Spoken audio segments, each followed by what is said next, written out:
नमस्कार राम राम मंडळी। तर हा व्लॉग असणार आहे बालाजी टेम्पल, सोमेश्वर महादेव मंदिर आणि नवशा गणपती। मी त्या दिवशी सोमेश्वरला गेलो होतो, त्या दिवशी मी हे 3 स्पॉट कव्हर केलेले होते। तर त्या दिवशी मी ब्लॉगमध्ये टाकणार होतो, पण मी जर हे ब्लॉगमध्ये टाकला असता तर व्हिडिओ खूप मोठा झाला असता, म्हणून मी त्यासाठी दुसरा ब्लॉग बनवलेला आहे।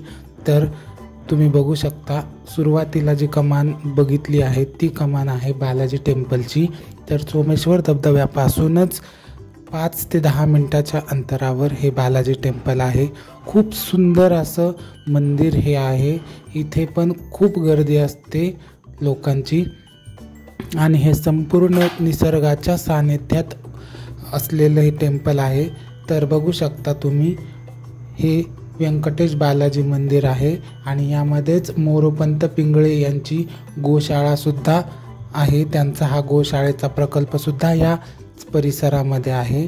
तर तुम्ही बघू शकता, आजूबाजूने संपूर्ण अशी झाडे लावलेली आहेत, म्हणजे संपूर्ण निसर्गरम्य वातावरणात हे बालाजी टेम्पल आहे। जे समोर दिसत आहे ते बालाजी टेम्पल आहे। तर तुम्ही बघू शकता, ह्या मंदिराची जी प्रतिकृती आहे ती अतिशय भव्य आहे आणि खूप सुंदर आणि सुबक अशी प्रतिकृती ह्या मंदिराची आहे। या मंदिरात गेल्यावर खूप प्रसन्न आणि शांत वाटतं। तर तुम्ही जर नाशिकचे असाल तर तुम्ही सुद्धा ह्या मंदिराला व्हिजिट करू शकता। या मंदिरामध्ये अशी बालाजीची तेजस्वी मूर्ती आपल्याला बघायला मिळते। त्यानंतर बालाजी मंदिराच्या शेजारी पद्मिनी देवीचं मंदिर सुद्धा इथे आहे आणि ते मंदिर देखील मी तुम्हाला इथे दाखवण्याचा प्रयत्न करत आहे। त्या मंदिरात पद्मिनी देवीची अशी सुंदर मूर्ती स्थापित केलेली आहे। त्यानंतर मंदिराच्या बाहेर आल्यावर असा हा गोल्डन खांब आहे आणि मग आजूबाजूच्या परिसरात अनेक छोटी छोटी मंदिरे आहेत। त्यापैकी मला जे एक खूप सुंदर मंदिर दिसलं ते होतं श्री गणेशाचं। ते तुम्ही बघू शकता, अशी सुंदर मूर्ती या मंदिरामध्ये आहे। त्यानंतर मी पुढे गेलो सोमेश्वर मंदिरामध्ये। हे महादेवाचं खूप सुंदर मंदिर आहे। सोमेश्वरच्या जवळच हे मंदिर आहे।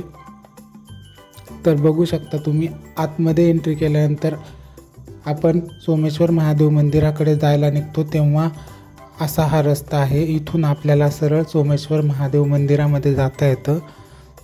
जाताना अनेक छोटी मोठी प्रसादांची दुकानंसुद्धा आपल्याला बघायला मिळतात। त्याचबरोबर फुलांची दुकानंसुद्धा आपल्याला तिथे बघायला मिळतील।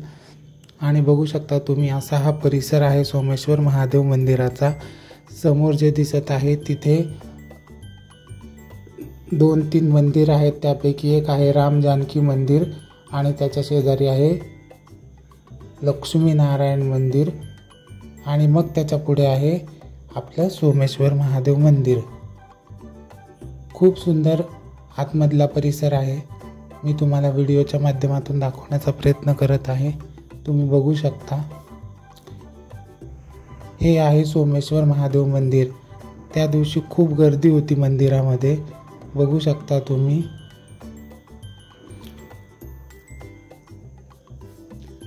आणि मग मंदिरात मी दर्शन घेतल्यानंतर पुढे निघालो तर एका साईडला सोमेश्वर नौका विहार असा म्हणून एक स्पॉट आहे, जिथे आपण होडीमध्ये बसून आपण नौकेचा विहार करू शकतो।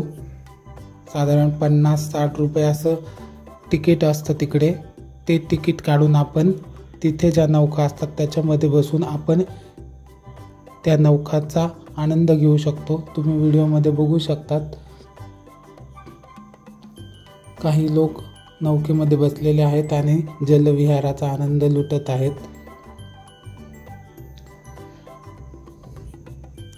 बघू शकता तुम्ही व्हिडिओमध्ये, अशा प्रकारच्या नौका इथे आपल्याला उपलब्ध करून दिलेल्या आहेत, ज्याचा आपण अति आनंद घेऊ शकतो, मनसोक्त आनंद आपण घेऊ शकतो। त्यानंतर मी परत वरती आलो आणि इथे बघू शकता तुम्ही, हा संपूर्ण परिसर जो आहे तो लहान मुलांना खेळण्यासाठी दिलेला आहे। आणि नंतरून मग मी निघालो मंदिराच्या बाहेरच्या रस्त्याकडे, तर रस्त्यांना अनेक असे स्नॅक्स पॉईंट आणि अनेक छोटी छोटी दुकानंसुद्धा लागतात. त्यानंतर मी पुढचा स्पॉट कवर केला तो नवशा गणपतीचा. बघू शकता तुम्ही इथे पाटी दिसते. नवशा गणपतीकडे जातानाचा जो रस्ता आहे तो हा रस्ता आहे. इथून आपल्याला सरळ नवशा गणपतीकडे जाता येतं. हे मंदिर गणपतीचं मंदिर आहे आणि नवसाला पावणारा गणपती आहे, म्हणून याचे नाव नवशा गणपती असे पडलेले आहे. लोकांची खूप श्रद्धा आहे या गणपतीवर. इथे जो नवस बोलला जातो तो पूर्ण होतो अशी भाविकांची श्रद्धा आहे. त्यामुळे प्रचंड गर्दी या नवशा गणपतीला असते. बघू शकता तुम्ही व्हिडिओमध्ये खूप गर्दी होती मंदिरामध्ये. आणि विशेष म्हणजे जी लोक नवस करतात ती गणपतीला घंटी वाहतात. म्हणजे घंटी वाहण्याचा नवस इथे बऱ्याचदा केला जातो. म्हणून इथे मंदिरामध्ये तुम्ही जेव्हा एंट्री करता तेव्हा प्रत्येक ठिकाणी तुम्हाला खूप साऱ्या घंट्या लावलेल्या दिसतील. या सर्व भाविकांच्या अपेक्षा, भाविकांच्या इच्छापूर्तीच्या घंट्या आहेत असे म्हणायला हरकत नाही. तर तुम्हाला मी पुढे हळूहळू जसं मंदिराच्या जवळजवळ जातोय तसं दाखवण्याचा प्रयत्न करेन की आतमधला सभामंडप कसा आहे.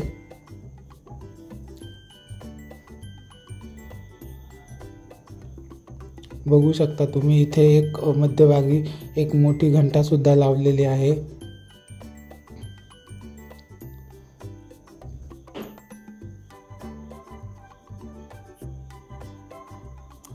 खूप भाविक या गणपतीच्या दर्शनासाठी येत असतात. त्यांची मनोकामना पूर्ण करणारा हा नाशिकचा नवशा गणपती आहे. इथे मोठ्या संख्येने लोक येत असतात आणि भाविकांची नेहमीच इथे गर्दी असते. खूप आराध्य दैवत असलेलं हे नाशिकचं ठिकाण आहे.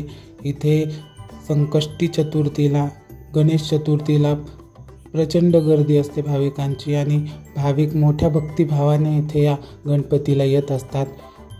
मी व्हिडिओमध्ये ज्याप्रमाणे दाखवत आहे त्याप्रमाणे तुम्ही बघू शकता की प्रत्येक ठिकाणी अशी घंट्या लावलेल्या आहेत आणि ह्या घंट्या भाविकांकडून अर्पण केलेल्या घंट्या आहेत, ज्या गणपतीच्या मंदिरामध्ये इथे लावल्या जातात. ज्यांची इच्छा पूर्ण होते ते प्रत्येकजण त्यांच्या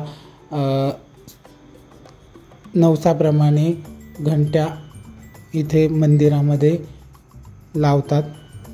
हे इच्छापूर्तीचं प्रतीक आहे असं आपण म्हणू शकतो. तुम्ही बघू शकता की तुम्ही जसे जसे मध्ये सभामंडपात जातात तसं तसं तुम्हाला संपूर्णपणे घंट्यांची माळाचे माळा इथे बघायला मिळतील. इथे एका ठिकाणी विठ्ठलाची रांगोळीसुद्धा बघायला मला मिळाली.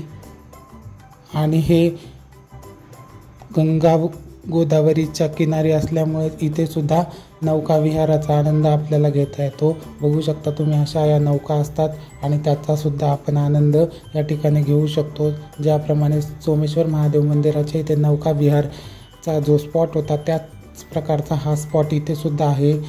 तर तुम्हीही जेव्हा कधी नाशिकला याल आणि या मंदिरात याल तर तुम्ही इथे सुद्धा नौका विहाराचा आनंद घेऊ शकता.